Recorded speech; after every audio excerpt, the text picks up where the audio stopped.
I just want to say that if we were talking strictly because of how the book and the movie relate, I hate everything about this. I don't think there's a single movie that I hate more than this movie. It does not do anything justice. It butchered a great series. I love the Eragon, the inheritance cycle, and it ruins it. It ruins it.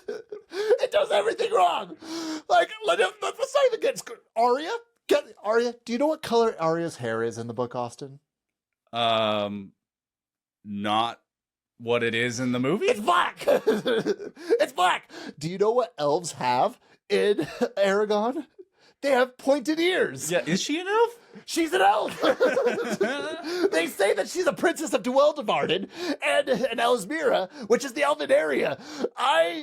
Oh my gosh, I'm getting this all out now so I can just look at this film strictly for the film purposes. But if we're going off of how it relates to the book, I hated it. And it's a garbage movie when it comes from a film adaptation from a book to a film.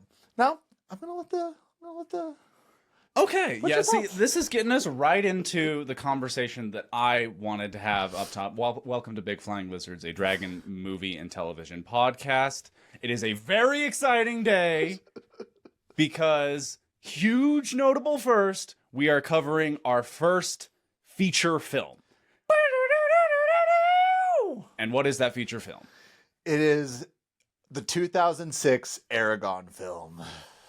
Right. So, quick rundown on that. Eragon is a 2006 film set in the medieval fantasy land of Allegasia that tells the story of a young man, Eragon, who finds a dragon egg in the woods.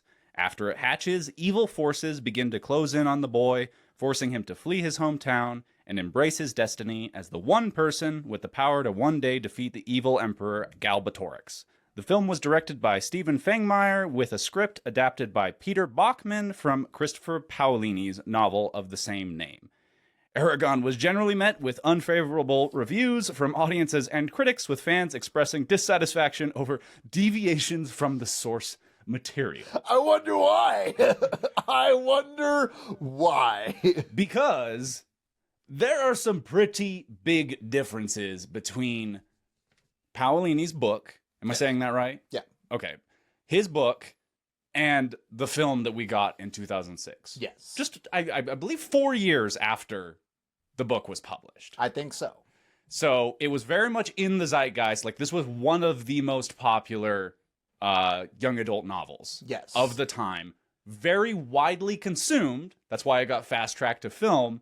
And I think that's at the core of why this movie is still, I think, to this day, kind of in the conversation as one of the worst movies of all time.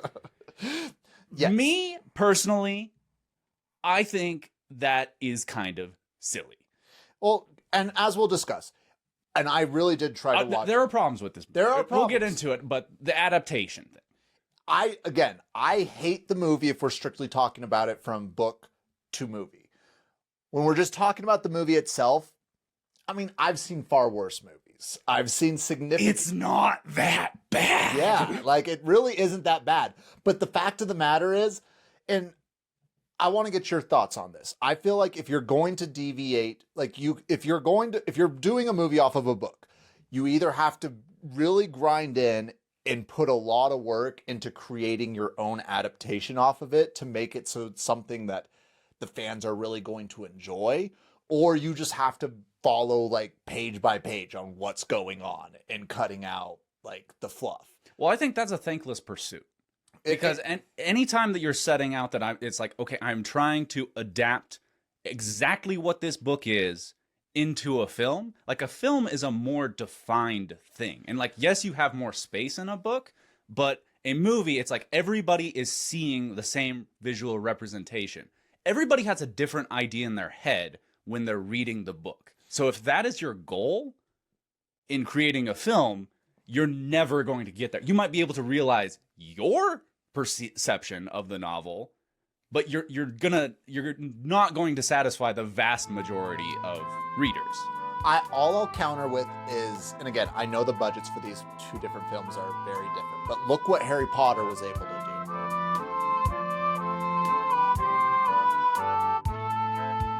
That's all for this week's Dragon Lore. Takes cold and hot, spread shore to shore. Enjoyed yourself? Please join the squad. Follow on social media at Big Liz Pod. And one quick reminder before you go, to rate, review, and share the show. Thank you for listening. It means a lot. See you next week, same time, same spot.